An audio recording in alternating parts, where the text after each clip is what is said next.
Just an update, I have not heard back yet from my congressman about why he does not support uncapping the U.S. House of Representatives. I've been writing him every day for nearly a month now. I'm getting no response. If you watch my content with any regularity whatsoever over the course of the last 10 years or so, you've heard me say about the different facets of our society and our culture that we'll have to rely upon to extricate us from tyranny.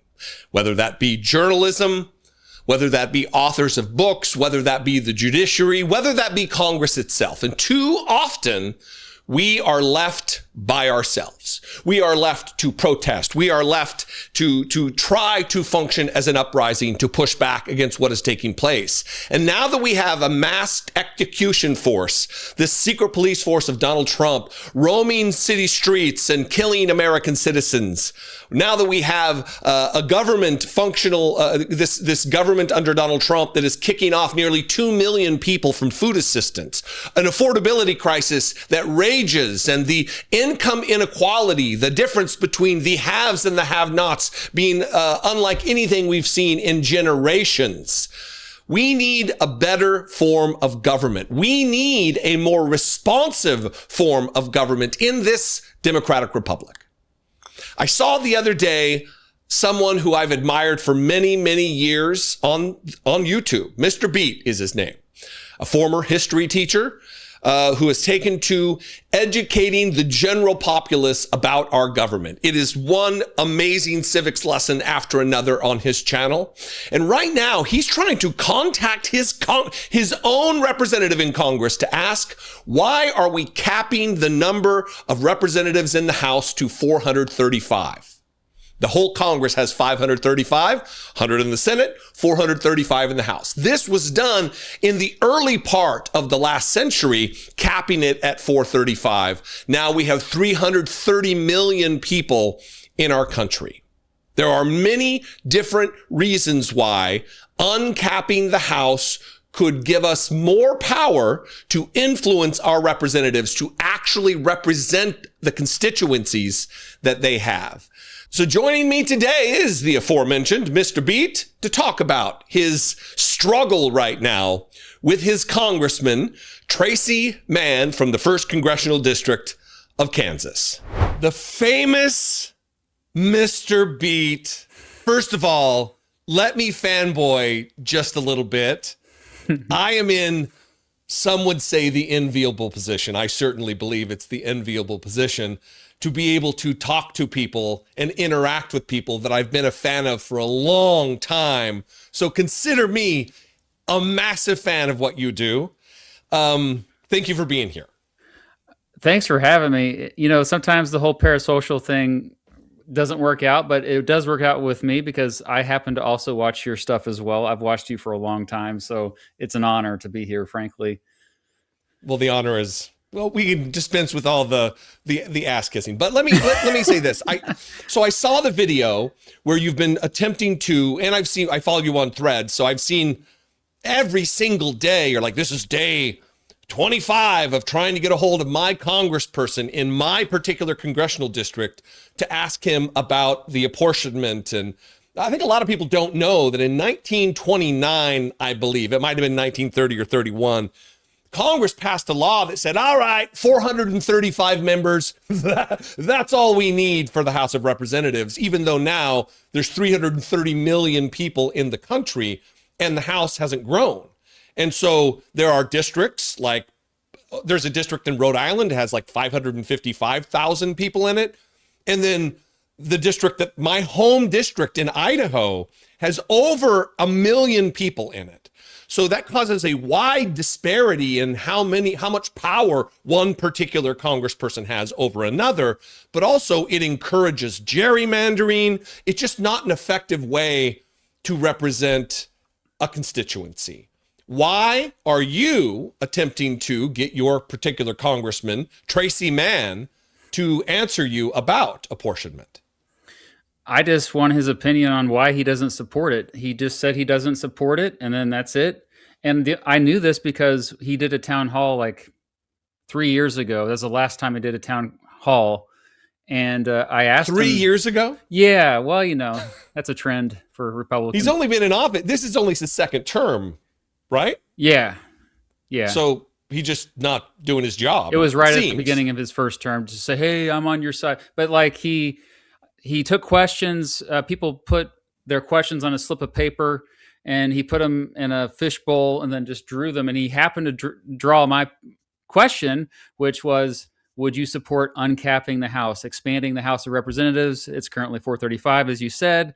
And he said, "No, I'm not for that. I think we're good." And then just moved on. Didn't even give a reason. And so, flash forward to today, and this is my issue I'm really passionate about. I know it's kind of wonky, it's kind of dorky, but to me, I think this issue solves all other reforms. I think everything starts with representation reform.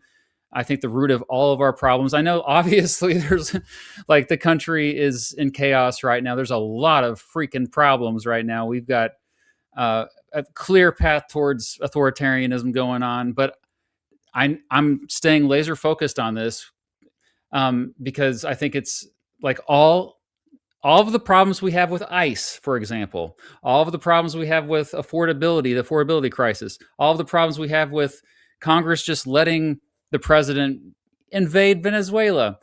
Sure. It all comes down to we have leaders in Congress who are not obligated. They don't feel obligated to represent us. Their incentives are more aligned with their donors, or perhaps some of them, their incentives are the media. They want to look good. But yeah, as far as their actual constituents, take it or leave it.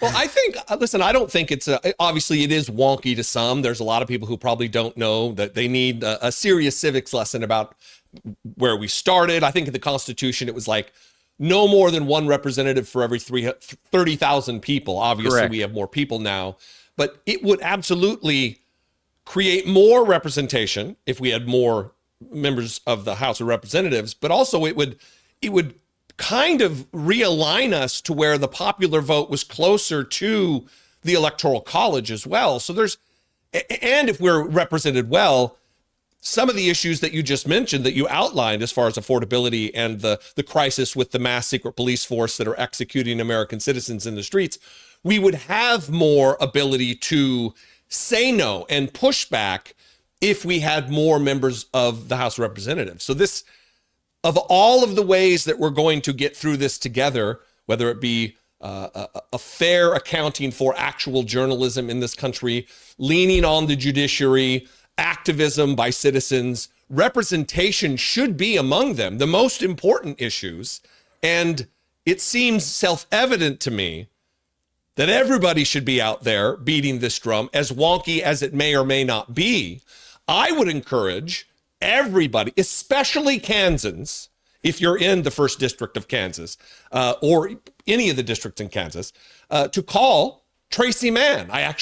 What a weird coincidence, Mr. Beat. I have his phone number right here, which is 202-225-2715. You can just bypass the congressional switchboard that I'm constantly yelling the number of. I won't even say it here because I don't want to confuse the number.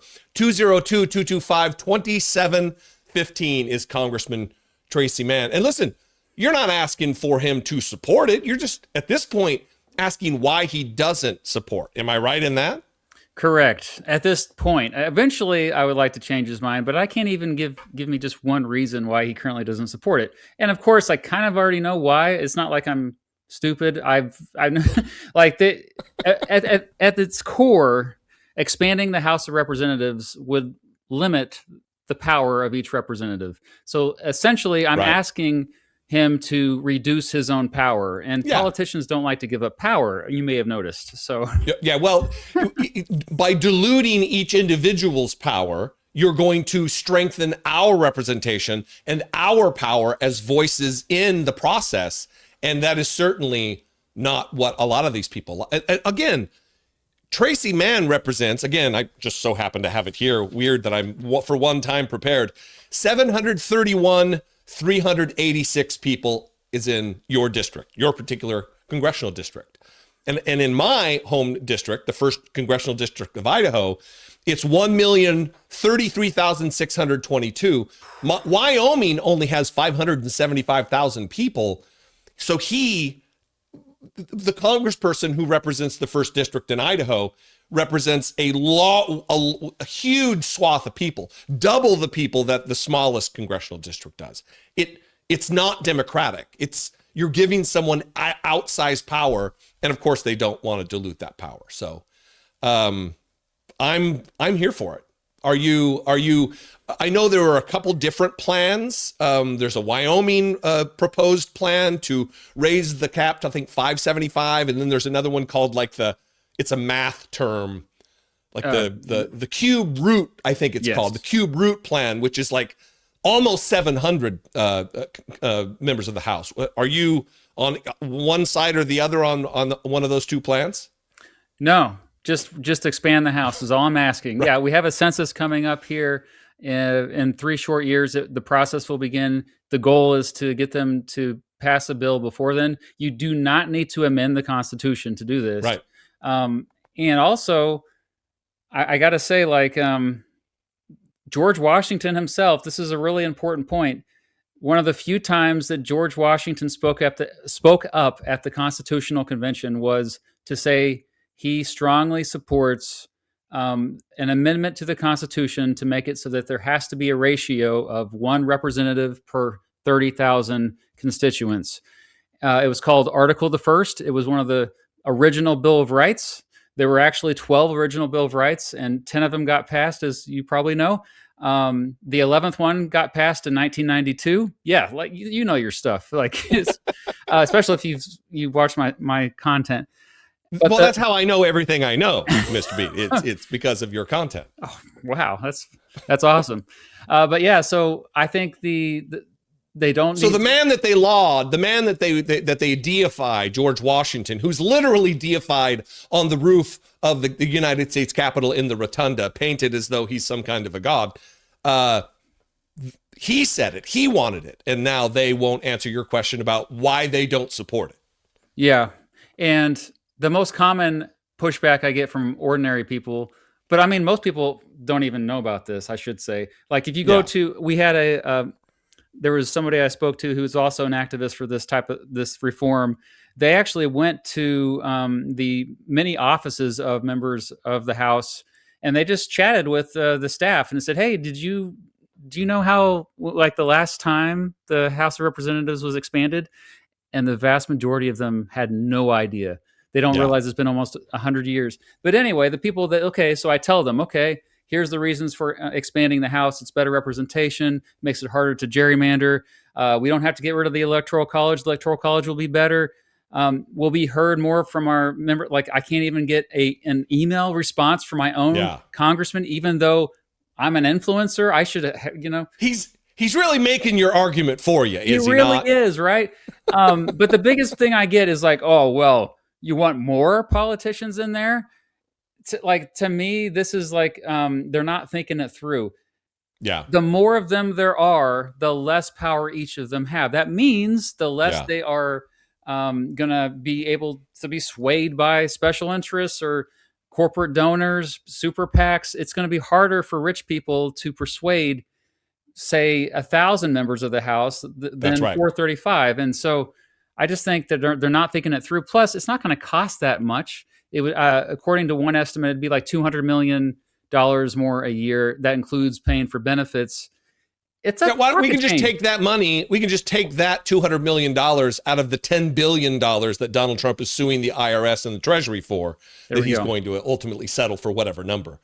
Mr. Beat, thank you for joining me. Where can people find you? Obviously, you have a YouTube channel that I will direct people to in the links in the description.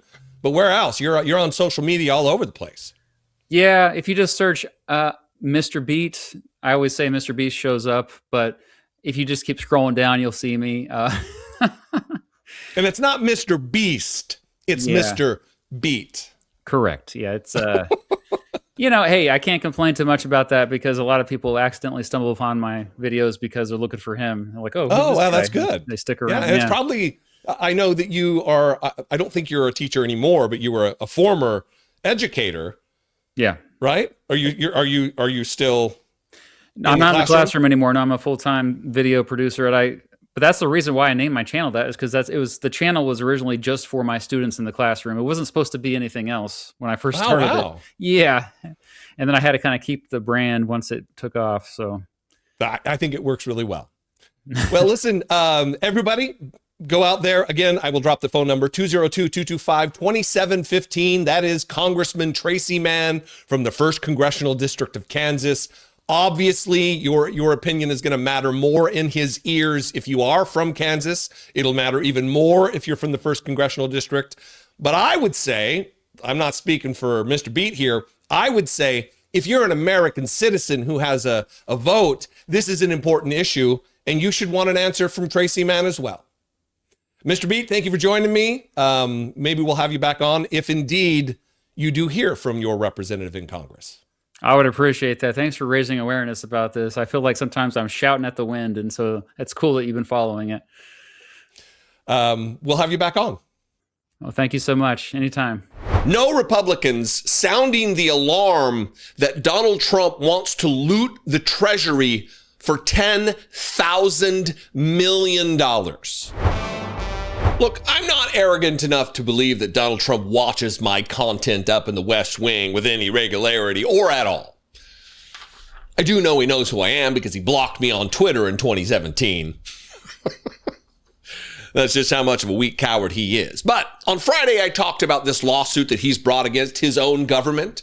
Donald Trump is suing his own administration, his own IRS, his own Department of the Treasury for $10 billion because someone, not a government official, but some contractor, apparently, allegedly, from Booz Allen Hamilton, leaked his tax returns to the media. So he's going to be involved in the settlement of his own government to pay him upwards of $10 billion. And I talked about this on Friday. And the reason I bring up the fact that I don't think he's watching my content is because it's very odd, very strange that he uses almost the exact same language that I did on Friday when he's in his tuxedo talking about this matter, as though metaphors are just... The irony is so thick, it's palpable. I'm tripping over irony boulders as we talk about this. But I talked about this on Friday. Here's a brief summation. Keep track of the language I use. And then we'll move on to Donald Trump, again, in a tuxedo on Air Force One, using almost identical language. I hold in my hands a lawsuit brought by Donald Trump against his own IRS, against his own Department of the Treasury for $10 billion. And you may ask, is the IRS a part of the executive branch? The answer is yes. Is the Department of Treasury under the executive branch of government? The answer is also yes. And who controls the executive branch of government? Donald Trump, the president of the United States. So who will be the decision maker on whether a settlement, probably not 10 billion, but a settlement is reached between the Treasury Department, the IRS, and the Trump organization and Donald Trump? It would be Donald Trump himself.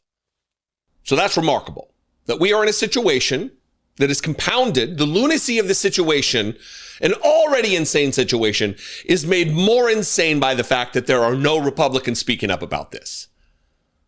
No Republicans sounding the alarm that Donald Trump wants to loot the Treasury for $10,000 million while he endeavors to build and ostentate this opulent, weird ballroom for $500 million. He also wants the government to pay him $10 billion, $10,000 million for his tax return. Where's the damage, as I talked about on Friday?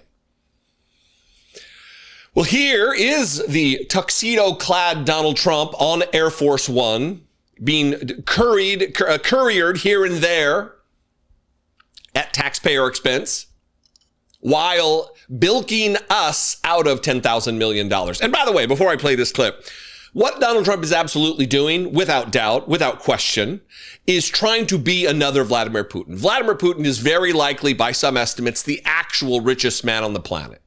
that his wealth accumulation dwarfs that of Elon Musk because he has pilfered the treasury of Russia. He has put himself into a position to leech from the oligarchs who run the natural gas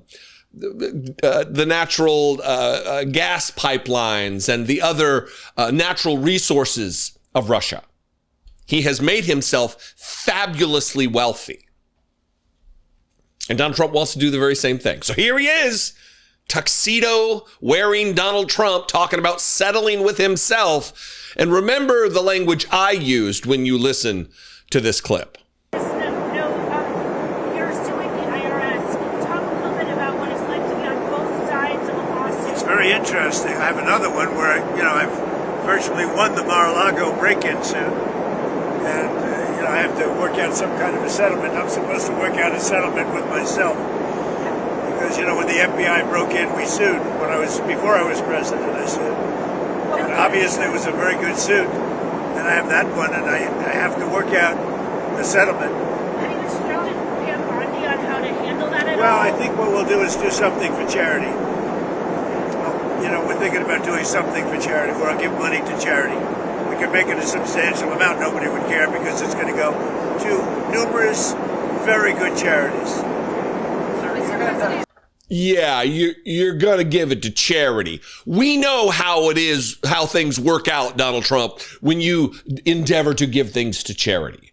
You are now currently, it is illegal for you to be involved in a charity in the state of New York because of your past behavior. Because of you buying Tim Tebow helmets for yourself using your charity. For you buying portraits of yourself and then hanging them in your goofy golf clubs with charity money. You funneling money to your son's businesses through the charity for cancer kids. You stole from children dying of cancer, and that's how you run a charity. So that is just the only people who believe that are the absolute most low information, unwashed cult members in the MAGA cult, without a doubt. But someone with a position, oddly enough, Todd Blanche, the Deputy Attorney General of these United States, the former Donald Trump criminal defense attorney, private practice criminal defense attorney for Donald Trump. After all, Donald Trump is a convicted felon for fraud. Is the picture becoming more clear?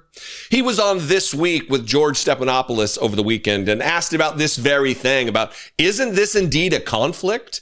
Of course, it's Todd Blanche. He doesn't actually answer the question. He just talks about how sorry he is for Donald Trump. I feel so bad for the dear leader. Even though there's been no damages whatsoever, the tax returns only pointed us to the fact that Donald Trump does not pay a high effective tax rate because of his billionaire status. He avoids taxation in a way that none of us are able to because of his immense wealth, because of the losses that he takes on, because he's such a shitty businessman. But in this clip, it lays bare that there will be nothing done to stop Donald Trump. Absolutely no guardrails, no obstruction to him pilfering our dollars as taxpayers and putting it directly into his pockets personally. Watch Todd Blanche, the absolute soulless, disgusting representative of the DOJ.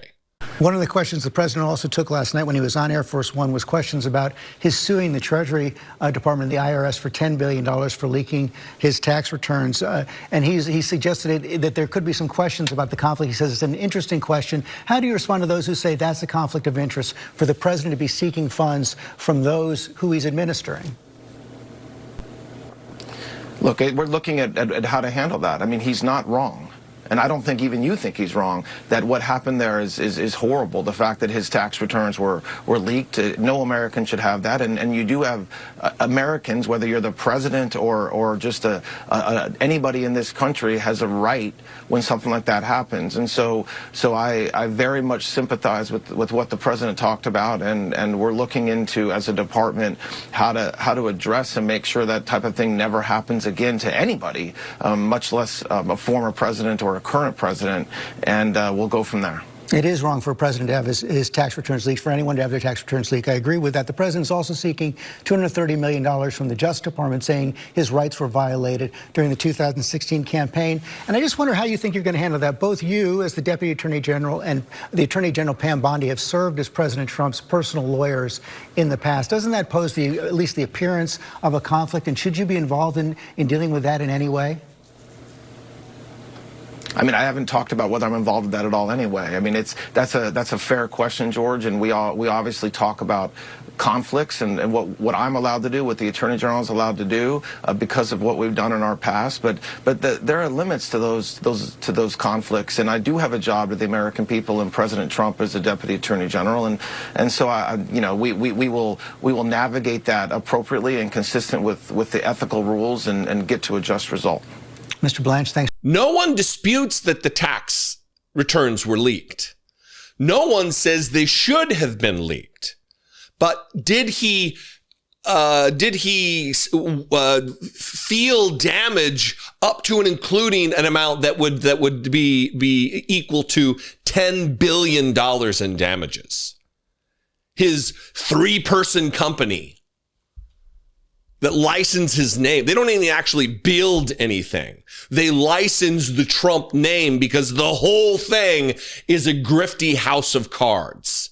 And he's surrounded by bootlicking sycophants, people with no self-respect, with no dignity whatsoever, like the aforementioned fucking lawyer, Todd Blanche, criminal defense attorney who didn't do a very good job. After all, Donald Trump was convicted of 34 felony counts of fraud. Republicans have no principles. They have no ethics. They have no morals. And for them to act like they do is laughable. Because if they did, they would be standing up against this. They want to act like Joe Biden, there was the Biden crime family and bilking and profiting off of the presidency. Joe Biden didn't have a business. Joe Biden left office a man of regular wealth. And Donald Trump has increased his by at least $1.5 billion in only one single year of his second term. So MAGA world can politely shut the fuck up. You have no standing in this conversation like you do in most conversations. Anyway, what do you think? I guess I'm welcoming you to the conversation that you have no part in. You can comment below. You can also call the voicemail line 714-576-4054. And of course, as always, you can email me daily@dollemore.com. The reason that your local police force, that your state troopers, wherever you live, don't walk around on duty with their faces covered is because of the need to trust them. So there's been a very large and robust conversation around the mask-wearing secret police of Donald Trump, the executioners of Donald Trump, the assassins of American citizens in the streets of America. If you say their name, you're doxing them. Stop it. If you merely say the name Jonathan Ross, you're doxing him, because apparently people just psychically understand where he is at any given time just by mention of his name. And the same thing is being said right now of Jesus Ochoa and Raimundo Gutierrez, the executioners of Alex Pretti in the streets of Minneapolis just the other day.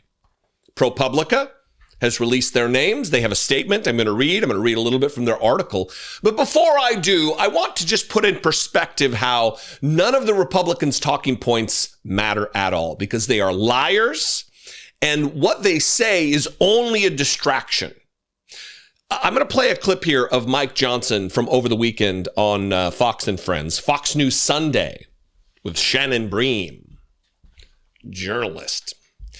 And in it, he asserts that, one, just saying his name is doxing him if they were to have their faces uncovered in the course of their duties as Donald Trump's secret police. Well, they can't be secret if their faces are not covered. So, under their duties of federal law, it is okay for them to have their faces covered, because otherwise it would be doxing. They would be targeted. Targeted for what? I don't know. If they're just doing their jobs and following the law, I don't know what they have to be afraid of. I don't know what they have to be ashamed of. But in this, not only does he say that, he also says that Democrats want not only their names on their name tapes, on their camouflage utilities, because, they're military types, but not only their names, but we want their addresses. Like normal cops, when they've got a badge, and like Officer Johnson, they also apparently have their home address on their uniforms.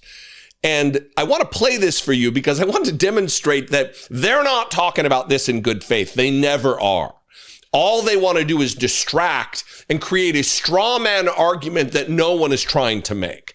We'll begin there, and then we'll get to the actual naming of the executioners of Alex Pretti. Well, there's some Democrats who don't sound like they're going to move at all. They're talking about violations of constitutional rights, people being disappeared, saying that ICE is not operating within the law. They don't sound like they're going to be ready to cave on some of these things. They want masks off of these ICE agents. They want them wearing ID that tells exactly who they are. I mean, are those the kinds of things that you think any of your members are going to cave on? Well, those two things are conditions that would create further danger. I mean, Tom Homan told Leader Schumer himself, I was part of the conversation in the Oval Office a few days ago, he said that's one of the demands that I'm not going to be able to implement. I have to protect my officers. And when you have people doxing them and targeting them, of course we don't want their personal identification out there on the streets. And so we've got to work through this in a meaningful way, in a thoughtful way that comports with common sense. We need to turn down the volume, decrease the danger, and taking the mask off and putting their names and addresses on their uniforms. You don't think there are House GOP votes for those kinds of things? No, there won't be, and I don't think the president would approve it, and he shouldn't. Okay. It would create further danger, taking the mask off and putting their names and addresses on their uniforms. I guess the question is Mike Johnson really this stupid? Is this the best the Republicans have? Is this the depth of talent on their bench? Mike Johnson's a starter. He's in the starting five for the Republicans here. And that's the best he's got? Trying to convince Americans? I know it doesn't take much to deceive Fox News Republicans, but it should take more than that. It should take more than a claim that I want their address on their name tape on their uniforms. Now, just to get that out of the way, here's the statement from ProPublica about their decision to release the names Jesus Ochoa and Raimundo Gutierrez. ProPublica is publishing the names of the two federal immigration agents involved in the fatal shooting of Minnesota protester Alex Pretti. We believe there are few investigations that deserve more sunlight and public scrutiny than this one, in which two masked agents fired 10 shots at Pretti as he lay on the ground after being pepper sprayed. The Department of Justice said it is investigating the incident, but the names of the two agents have been withheld from Congress and from state and local law enforcement. The policy of shielding officers' identities, particularly after a public shooting, is a stark departure from standard law enforcement protocols, according to lawmakers, state attorneys general, and former federal officials. Such secrecy, in our view, deprives the public of the most fundamental tool for accountability. And they say sunlight is the greatest disinfectant. There is no reason whatsoever that ICE agents should be masked in the course of their duties. And when they shoot after disarming someone multiple times, unloading their clips into the back of the head of Alex Pretti, they also should not enjoy such anonymity. And that is why it is a good thing an absolute duty of ProPublica and any other journalist for that matter to do this, to name these individuals. It does not put them in danger. Naming them is not doxing them. Naming them is just saying what their name is. It's like me saying, welcome to the Dollemore Daily. My name's Jesse Dollemore. Oh my God, I just doxed myself. You know exactly where I am because I said my name. It's absurd. This is their article. 2 CBP agents identified in Alex Pretti's shooting. The 2 federal immigration agents who fired on Minneapolis protester Alex Pretti are identified in government records as Border Patrol agent Jesus Ochoa and Customs and Border Patrol Protection Officer Raimundo Gutierrez. The records reviewed by ProPublica list Ochoa, 43, and Gutierrez, 35, as the shooters during the deadly encounter last weekend that left Pretti dead and ignited massive protests and calls for criminal investigations. Both men were assigned to Operation Metro Surge, an immigration enforcement dragnet launched in December that sent scores of armed and masked agents across the city. More than scores. Score, I believe would be 15, right? This 3,000 they deployed. This is an invasion and occupation of an American city where execution squads are seen to the assassination of American citizens who don't agree with Donald Trump. This is an attempt using apparently Latin men to legitimize what they're doing. Every time you see Greg Bovino at the podium, he's got a bunch of dudes behind him of South and Central American descent. And that's by design. They are the tokens for the administration. See, this can't be racist. We've got a guy whose grandma's Mexican. It's by design. And apparently, there are Nazis in the ranks, unhinged killers of American citizens who look like the people they're targeting, traitors to their ethnicity, traitors to the country, traitors to their oath to the Constitution. CBP, Customs and Border Patrol, which employs both men, has so far refused to release their names and has disclosed few other facts about the deadly incident, which came days after a different immigration agent shot and killed another Minneapolis protester, a 37-year-old mother of 3 named Renee Good. Pretti's killing and the subsequent secrecy surrounding agents involved comes as the country confronts the consequences of President Donald Trump's aggressive immigration crackdown. The sweeps in cities across the country have been marked by scenes of violence against immigrants and U.S. citizens by agents allowed to hide their identities with masks, an almost unheard of practice in law enforcement. As a result, the public has been kept from one of the chief ways it has to hold officers involved in such altercations accountable: their identity. And that lays bare the absolutely justifiable reasons to name these individuals. It's for accountability. It's for transparency. We don't have mass secret police in the United States, or at least we used to not have that.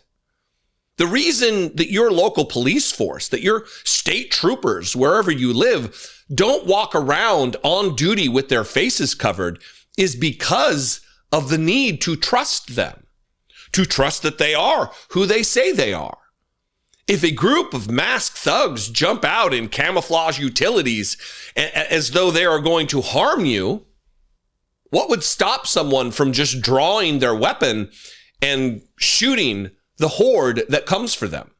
You don't know that they're law enforcement. They say they are, but you can't see their faces. They're not wearing badges with badge numbers. Seems like a goon squad to me. And therein lies the problem, that people are afraid because they witness the execution of their neighbors in the streets. We've witnessed them, people pinned to the ground of no threat to anyone, and masked secret police agents get down there and spray pepper spray directly into their face while they're already subdued.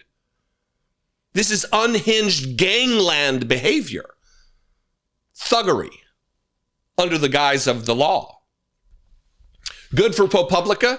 If you have a few dollars and you want to support an organization that does absolutely unparalleled work, there's nobody else who does better work than ProPublica in the in this space of journalism, and I would suggest that you check out their work. What do you think? I invite you to this conversation. Let's have it in the comments below the video. You can also call the voicemail line 714-576-4054. And of course, as always, you can email me the old-fashioned way daily at Dollemore.com. Jesus Ochoa and Raimundo Gutierrez, traitors to the Republic, traitors to their ancestry, to their genetics, to all of us. You're going to run to your lawyers because a comedian made a joke? Do you think he was actually making some kind of a legal argument before a court? So Donald Trump threw a bitch-ass little tantrum yesterday on Truth Social over the Grammys and also the fact that he's having to shutter the Kennedy Center, the Trump Kennedy Center, because artists won't play there. He put his name on it, he made it political, and artists are like, look, I'm not going to support fascism. I don't want, even if it's a selfish reason, that I don't want the toxicity of fascism to rub off on me. I don't want that for my brand. Even if it's that, they're saying no. And Donald Trump is flipping out. He cannot handle it. It's toddler tantrum time for the president of the United States, who posted this. Holy shit. This message, look how, I don't know either which side it's on, but it is massive, this diatribe that he went on, trying to justify, trying to save face the fact that the only way to not have the embarrassment continue, the mockery continue about how they can't get any butts in the seats at the Kennedy Center, is that, well, we're going to have to shut it down for 2 years. This is the master plan. If approved by the board, as though the board isn't just a bunch of subservient ass kissers placed there by Donald Trump himself. Get a load of this. 6:21 p.m. After a 1 year review of the Trump Kennedy Center, that has taken place with contractors, musical experts, all of this capitalized for some reason, art institutions and other advisors and consultants, deciding between either construction with closure and reopening or partial construction. Listen, for as lazy as Donald Trump is, it is amazing to me that he takes the extra effort to capitalize things that don't need to be fucking capitalized. For the guy, again, I know I've said it a million times, for the guy who wants to make English the national language of the United States, you would think he would dedicate himself to actually learning how to communicate properly and effectively in his native tongue. Very bizarre. While continuing entertainment operations through a much longer period of time. Working in and around the performances, I have determined that the Trump Kennedy Center, if temporarily closed for construction, revitalization, and complete rebuilding, can be, without question, the finest performing arts facility of its kind anywhere in the world with a capital W, so you know it's really big. In other words, if we don't close, the quality of construction will not be nearly as good, and the time to completion because of interruptions with audiences with a capital A, so you know they're really, really big fans. From the many events using the facility with a capital F will be much longer. The temporary closure will produce a much faster and higher quality result. It makes me question whether it's going to be a higher quality result because of the fact that he didn't put a capital on it. How can we know that it's higher quality if it's not higher I don't know how to Q. Quality. He's an absolute fucking moron.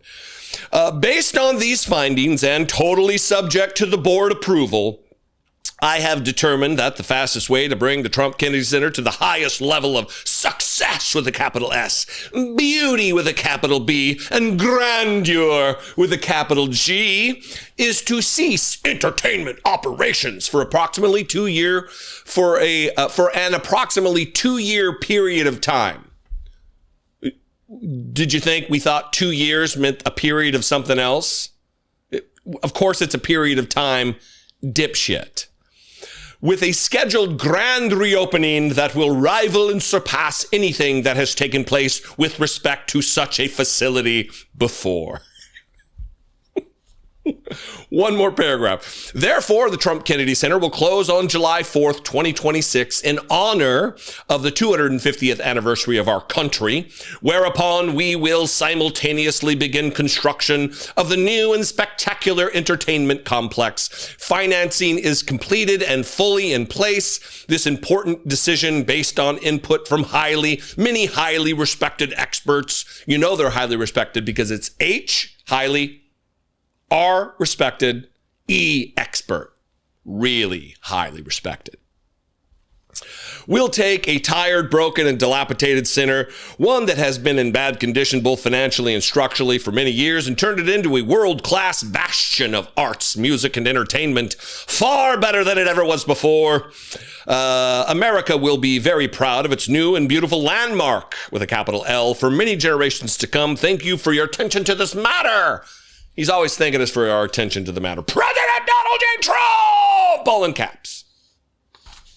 Well, Donald Trump has destroyed the Kennedy Center, destroyed the allure of an icon in American entertainment and arts, feeling as though he's some kind of an expert about the arts. And that's what leads us to his most recent tweet from 1:01 a.m., Donald Trump threw a tantrum about the Grammys last night, as though there's so many MAGA-aligned artists. Artists typically, I know a couple of actors, and I've actually talked to them about what it is about actors that they tend to lean left. They tend to have a deeper sense of empathy, and that's really where the rubber hits the road. Is these people, when you act and you have to put yourself in someone else's shoes and become someone else for a role, you have to be empathetic. You have to have a sense of empathy and compassion for someone.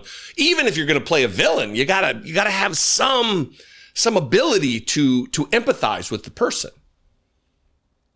Same thing with a musician. If you're going to write about love, you need to be able to deeply feel that emotion. If you're going to write about revenge, you need to put yourself in that. Yeah, it's not that hard. And so people who are musicians and artists, actors, whatever, painters, they're not having it largely. I mean, of course, you've got some dipshits out there, the Rob Schneiders, the real talented talent. They're MAGA, of course, but they're disgruntled has-beens. So this is what he said about the Grammys. At 1 a.m, like a normal person. The Grammys Awards are the worst, virtually unwatchable. CBS is lucky to not have this garbage litter their airways any longer. The host, Trevor Noah, whoever he may be, whoever that guy is, I don't even know who he is. But let me tell you, I got all kinds of strong opinions about him. We see you, Donald Trump. You fucking goober. The host, Trevor Noah, whoever he may be, is almost as bad as Jimmy Kimmel at the low ratings Academy Awards. Noah said incorrectly about me that Donald Trump and Bill Clinton spent time on Epstein Island. Wrong! I can't speak for Bill, but I have never been to Epstein Island, nor anywhere close. And until tonight's false and defamatory statement, have never been accused of being there, not even by the fake news media. Noah, a total loser. I thought you didn't know him.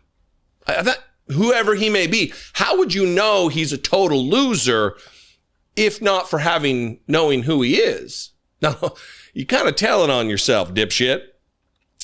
Noah, total loser, better get his facts straight and get them straight fast. It looks like I'll be sending my lawyers to sue this poor, pathetic, talentless dope of an MC and suing him for plenty, $. It really comes out at 1 a.m. for Donald Trump, doesn't it? Ask little George Slopadopoulos and others how that all worked out. Also ask CBS. Get ready, Noah. I'm going to have some fun with you. President DJT. You're a feckless fucking coward, Donald Trump. You're going to run to your lawyers because a comedian made a joke? Do you think he was actually making some kind of a legal argument before a court? Is that what you think, dipshit? He's a funnyman. He's a comedian. He's making jokes. Yeah, albeit at your expense, but you make it so easy. You make it so easy with your thin skin. And I'm not talking about your rotting skin. I'm not talking about you like a bruised peach you left out on the counter. I'm talking about the thin-skinned ego and weakness of your self-esteem, the brittleness with which you comport yourself. Fucking weakling coward. Anyway, this is Donald Trump's assault on the arts because he feels insecure and incomplete. He knows that he is not talented in any way whatsoever. And this is the result. He's shuttering the Kennedy Center because when he put his name on it, people walked away. They didn't want anything to do with it. And the Grammys, somebody says a couple of funny jokes about him, and it's, I'm going to get my lawyers. Oh! Or maybe there'll be more assassinations of citizens in the street. No telling. Anyway, what do you think? I invite you to this conversation. Let's have it in the comments below the video. You can also call the voicemail line 714-576-4054. And of course, as always, you can email me daily@dollemore.com. I love and appreciate you very much. If you feel some kind of similarity in your admiration of me that I have for you guys, consider supporting this work for $2 a month. You can help produce these videos. First and foremost is go to patreon.com/IDoubtItPodcast. Second and least most, not as most, become a channel member on YouTube. Click the join button below this video or just on the channel. And for $2 a month, you can help support this work. What is your reaction to that? I don't know. I didn't hear about it. Somebody ran where? The older and more feeble Donald Trump gets, the more transparent his efforts to appear like a strong man, like he's in control are. It's remarkable. Yesterday, he was asked about this special election in Texas, where Donald Trump's handpicked, vigorously, firmly, strongly endorsed candidate lost in a district that Donald Trump won by nearly 20 points, 17 points. This is a seismic occurrence. It happened in Texas. It's a huge, huge thing. And Donald Trump, after having posted about it many times over many months, he's acting like, what? Wait a minute. Oh, this is the first I'm hearing about this. There was a special election? Yeah, I don't know about that. What are you saying? It's very, very unbelievable. And he's doing it. We'll talk about it on the other side. We'll analyze the statements that he's making, but he's doing it to try to act like, look, if I'd gotten involved, it would have been a different story because I'm a strong man. Everything I touch is a winner. And that's just not the case. He's acting as though had he been on the ballot, it would have been a whole different story. But effectively, and we'll get to this, he is on the ballot. Donald Trump is on the ballot. His policies are on the ballot. And when his candidates are getting their asses handed to them, in this grand fashion, it's a big deal. It means that Donald Trump and the policies, his agenda is so far out of step that even ruby red districts are deciding this is not the path forward. Watch Donald Trump try his best and fail to act like he had nothing to do with this. Mr. President, Texas, a Democrat won your special election in an area that you had won by 17 points. What is your reaction to that? I don't know. I didn't hear about it. Somebody ran where? In Texas, a special election for legislative the 9th state Senate seat. I'm not involved in that. That's a local Texas race. Did you endorse the Republican? You mean I won by 17 You did. and this person lost? And Things like that happen. Does it worry you about the Well, you don't know whether or not it's transferable. You know, I'm not on the ballot, so you don't know whether or not it's transferable. But, you know, you put the Democrats in, you'll end up with open borders again. You'll end up with crime all over the place. We have no crime anymore. And, I mean, think of it. The country has the lowest crime it's had in 125 years. In recorded history. The year 1900, that's a long time ago. So it's very good. No, I don't know anything about it. I didn't know. I mean, I know there's a race going there, and it's too bad. What can I say? I have nothing to do with it. Yeah. Sir, what do you? It's so good. It's so good. It's so good. Mr. President, in Texas, a Democrat won a special election in our area that you had won by 17 points. What's your reaction? I don't know. I didn't hear about it. Somebody ran? Where did they, I don't, what are you saying? They repeat the question. Oh, I'm not involved in that. That's a local Texas race. You mean, are you meaning that I won there a lot? Oh, let's talk more about that, how I won. And when they lost, oh, yeah, things like this happen. I'm not on the ballot. You're on the ballot, dipshit. ICE is on the ballot. Your looting the Treasury is on the ballot. Your shuttering the Kennedy Center is on the ballot. Your economy in disarray is on the ballot. You attempting to make 50-year mortgages so banks will just rake in the cash from people who just, their only chance of buying a home is if the housing price or the payment goes down. That's on the ballot. You're on the ballot, dipshit. We know you're lying. You're not. If there's anything you're not, Donald Trump, it's a good actor.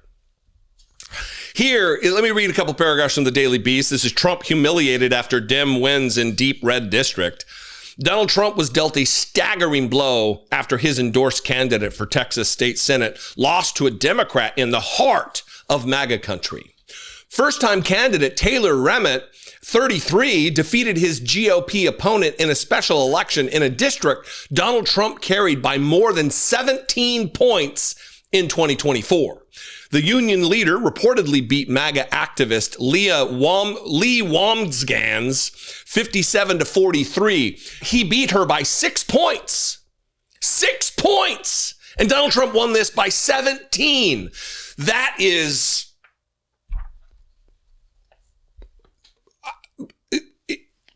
There's no words of what a resounding victory that is. You're working you're working uphill, to say the least, and he crushed. Wambsgans had been fiercely backed by the now silent Donald Trump, as well as top Republican players who feared an upset in the ruby red district would signal trouble for the party ahead of this year's midterms and encourage more Democrats to target Texas, a MAGA stronghold. Let's get to the point here very quickly. I'm not going to read all these posts because there's so many of them, but just to prove that Donald Trump is just a weak, insecure, bitchy little loser. He did not know. He absolutely knew Lee Wambsgans. He knew of the race. And I'm not just talking about in the days leading up to the election, because he posted on, I'll get all the dates here, January 31st at 2:28 p.m. Eastern. He posted on, January 30th at 8:24 p.m. Eastern.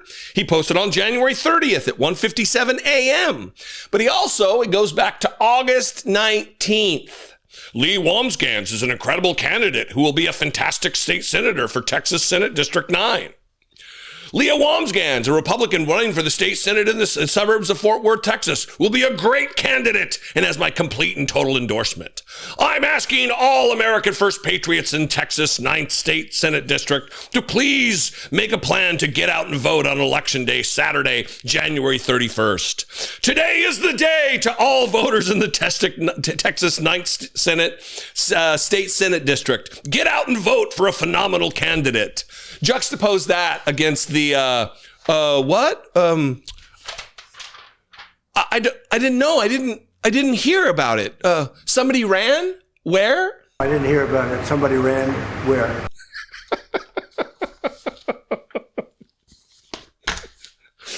What do you have to say, MAGA? Your guy. I mean, either maybe he doesn't remember. That just struck me. Maybe it is the Alzheimer's. Maybe it is the lunacy, the demented just regression into childhood. Maybe between the day before that he posted about it, he was like, "What? Wait, there was a race? I don't know about that. Either that or he's lying. Which is it, MAGA? Which is it, Republican MAGA trolls in my comments and voicemails all the time? Which is it? Is your guy a fucking liar? Or is he just so stupid that he doesn't remember? Or is it some unholy amalgam of the two? I'd love to hear from you. You can comment below, which many of you do, and you can also call the voicemail line and leave me a brief voicemail, not 20 of them, just a brief voicemail. 714-576-4054. And of course, as always, you can email me daily at dollemore.com. So easy. So easy. We have secured the border. We've driven down the murder rates and the crime rates to historic lows in this country, saved hundreds of millions of lives. Ooh, boy. Kristi Noem's in panic mode. Kristi Noem's in panic mode. She's really trying to save her job, you guys. It is crazy to me just how low she's willing to sink, how much ass kissing she's willing to do, how many insane statements from an absolute lunatic that she's willing to repeat in order to remain in the good graces of the cult leader and keep her job. Because yesterday she was on Fox News with the B team, the weekend B team at Fox and Friends, and is repeating Donald Trump's insanity about the emptying of mental institutions, claiming that they have saved hundreds of millions of Americans' lives. And all for naught, because they still... The Fox News people have been given permission to attack Kristi Noem with actual questions about her fecklessness, about the fact that she is betraying the Second Amendment, about the fact that she called Alex Pretti a domestic terrorist. If not having given permission, the reason we know is because they would stand by their gal. They would continue to support Kristi Noem. And the only reason they're asking challenging questions is because they've been given permission to, and Fox executives have been given permission by the administration, because she is not long for this world related to her job. Of course, she's not going to be treated like the puppy was. What was the name of the dog? Cooper, or no longer around because she murdered the dog. But let's start with this. The absolute lie about the mental institutions being emptied by foreign countries and allowed to come into this country, and that her job is to keep us safe, the American citizens. They were in other countries, unloaded their prisons, their mental institutions, sent people to this country that wanted to do us harm. My job is to find them, bring them to justice, and get them out of this country before they harm us and to harm our citizens. So I'm so proud of the work that we've done at the department. It was a neglected department before I got here. It's my job to stop them before they harm the American citizens. I mean, how else are my execution squads going to be assassinating American citizens in the streets if these mental institution people get there first? Do you think we believe you, Kristi Noem? Your mass secret police are gunning down citizens, American citizens in the streets, and you want us to believe that you're keeping citizens safe. Tell that to Alex Pretti's family, you fucking ghoul. Tell that to the children of Renee Good. The parade of lies continued with her talking about how they've saved hundreds of millions of lives of Americans. Now, I guess not taking into, which is just a repeat of a Trump lie. Not taking into account the fact that there's only like 330, 340. There's not even 350 million Americans in the country, but she's saved hundreds of millions of us. Right. We've got the Department of Homeland Security that is coming off its most successful year under his leadership in the history of the department. We have secured the border. We've driven down the murder rates and the crime rates to historic lows in this country, saved hundreds of millions of lives by interdicting drugs across the country and in our maritime borders. It's all panic mode. It's all absolutely trying to save her ass right now.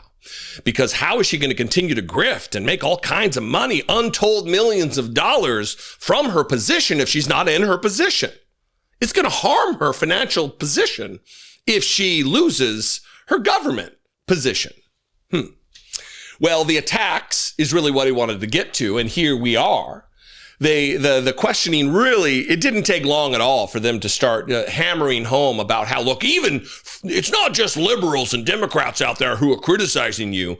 You were saying that you can't bring a gun. You can't carry a gun to a protest. The guns, and you should have signs with you, not guns. All of this talk that is absolutely contrary to the Second Amendment, certainly contrary to the narrative that we've been force-fed by Republicans for decades.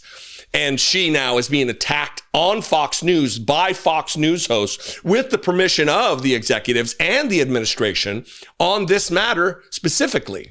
And then we'll get to whether or not Alex Pretti was a domestic terrorist. So it wasn't just Democrats that you stirred up some controversy with. There were a lot of Second Amendment defenders who were upset about your comment about Pretti, saying, I don't know of any peaceful protester that shows up with a gun and ammunition rather than a sign. And a lot of people, gun owners who are, rely on you to be a faithful defender of the Second Amendment, saw that as undermining Second Amendment rights. Oh, Charlie, I'm a carrier as well and a lifetime member of the NRA. There's nobody who's more pro Second Amendment than me. What I would say to that is you had an individual. Yeah, I think, with that situation, we had someone who was impeding a federal law enforcement operation, and they had been doing that for quite some time ahead of time and a background in this. And everyone knows that it's against the law to impede a federal law enforcement investigation with no ID on you and be carrying in those situations. That's the law in this country. One, Alex Pretti did not impede law enforcement. He was pushed. They put their hands on him. He backed away, was pushed onto the sidewalk. He came to the aid of a woman who was being battered and brutalized by ICE agents. And he was killed for his trouble, murdered for his trouble, executed after having been disarmed. And not having an ID, by the way, I'm not going to go through and read it again because I've done it twice, is not a death penalty. It's not a capital offense, you ghoul.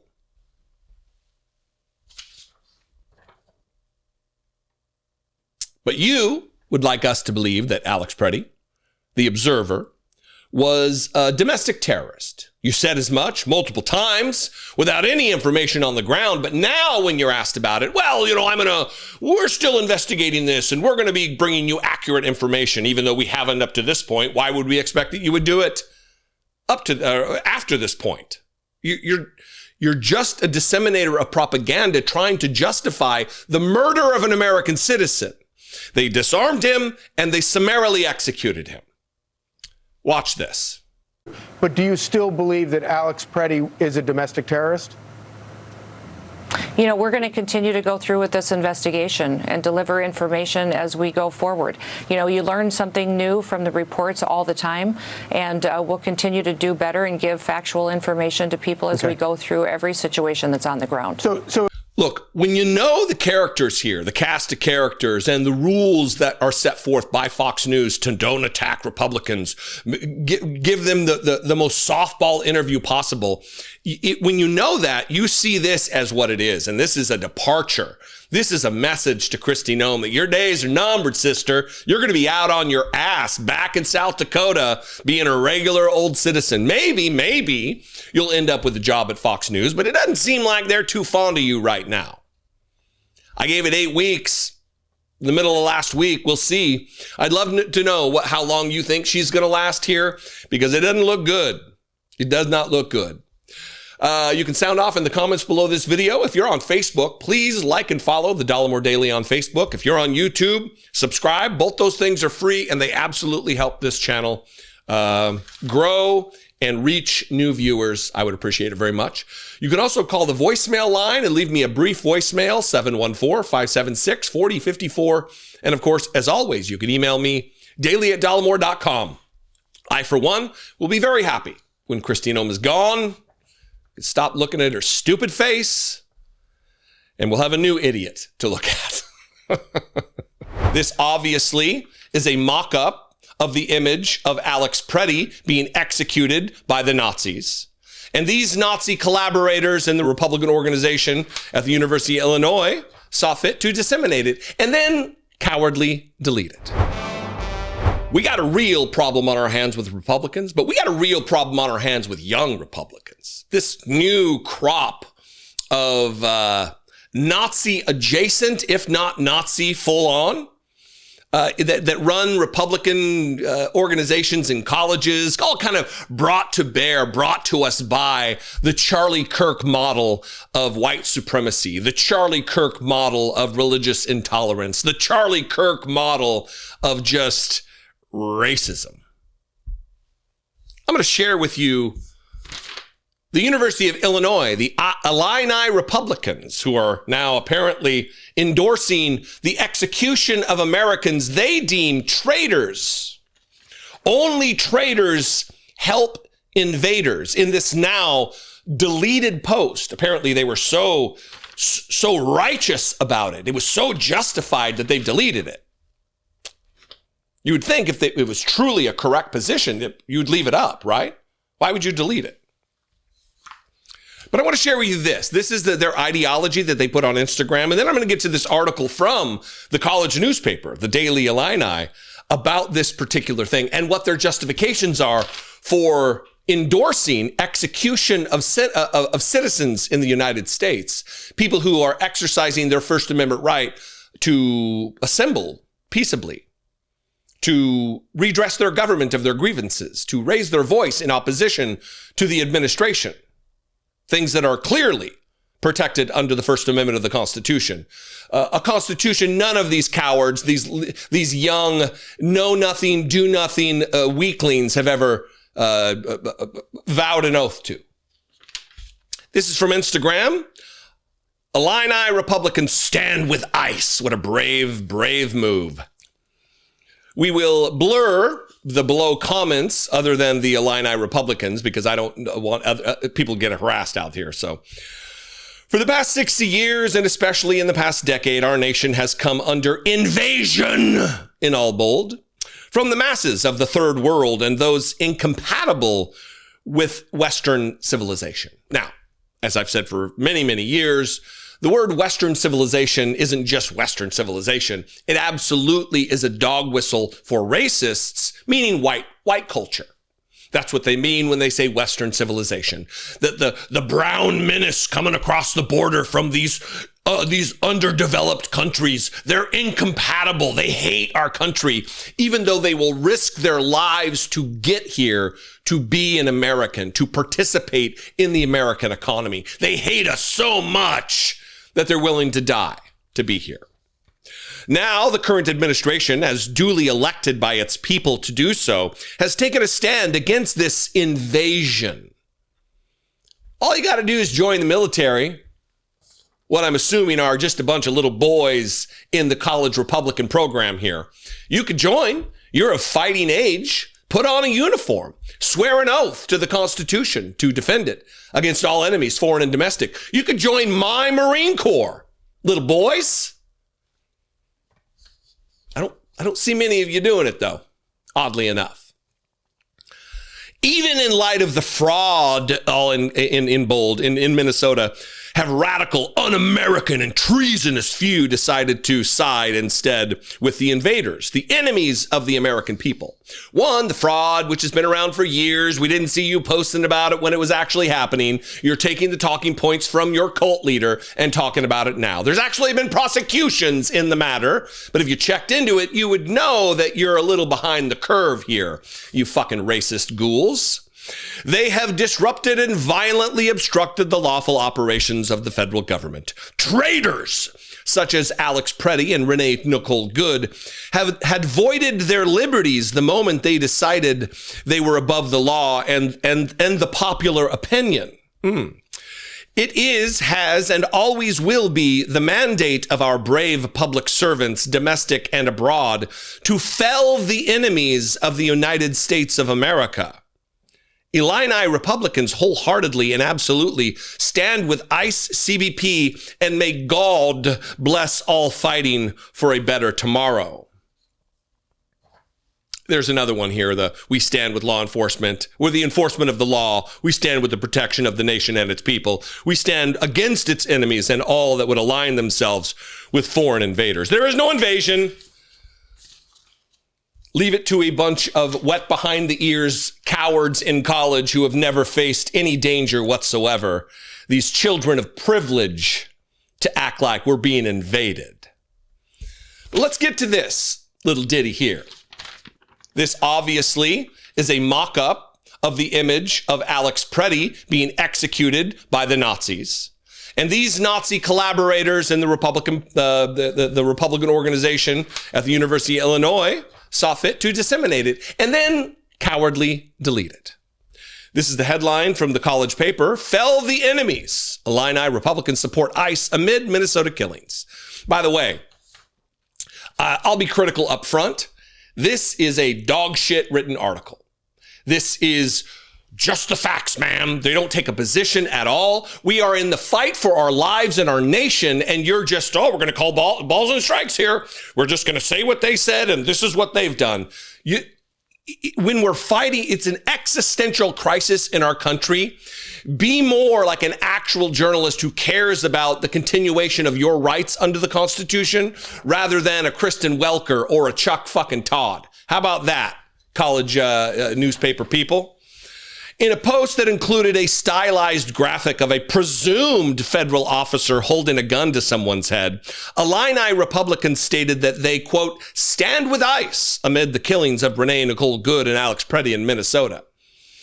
Was it a presumed federal officer or was it something else? Was it presumed? Come on. The RSO referred to Pretti and Good, two United States citizens who were both killed by U.S. Immigration and Customs Enforcement officers in the past month, as traitors. As of Sunday, the group removed the graphic but kept the larger post, which garnered more than 1,000 comments on their Instagram account. In a written response to the questions from the Daily Illini Republicans declined to comment on whether they were saying Good and Pretti deserved to be killed. Quote, the extremity simply mirrors how much we stand with ICE, the group wrote in response to a question about why they would post something so extreme. We support ICE in its mission to deport people who are not legally supposed to be in the country. That which is a civil matter, not a criminal one. It does not justify the death penalty of civilians who stand in opposition to this policy. You see the difference, don't you? College Republican pukes. Earlier in the post, the RSO wrote that for the past 60 years, and especially in the last decade, our nation has come under invasion. I've already read that too, and I'm not going to continue to read it. In regard to a question about whether the stylized graphic of an officer holding a gun to someone's head glorifies or valorizes the killings, the RSO wrote that, quote, the image is, in fact, not intended to target nor incentivize violence against a particular party. No, you say they are traitors. You say that traitors deserve death. Only traitors help invaders. And then a federal officer, masked secret police agent of Donald Trump, is summarily executing a man. Oh, but no, well, you're just misunderstanding. That's not what we mean. Say what you mean then, Nazi cowards. Fucking children who've done nothing and will do nothing other than join the fascist administration. Do something. Fucking weakness. It's infectious with Republicans. It's enough. It's a fucking enough with these Nazi collaborators among us. Following the lead of their dear leader, Shadow President Stephen Miller, who actually runs the government since Donald Trump, the racist white supremacist ghoul, is a demented lunatic and never knows where he is at any given moment. Illini college Republicans, fascists, Nazi fucks, calling for the assassination of American citizens because they're not sufficiently loyal to the dear leader, Donald Trump. They don't want a white ethno-state.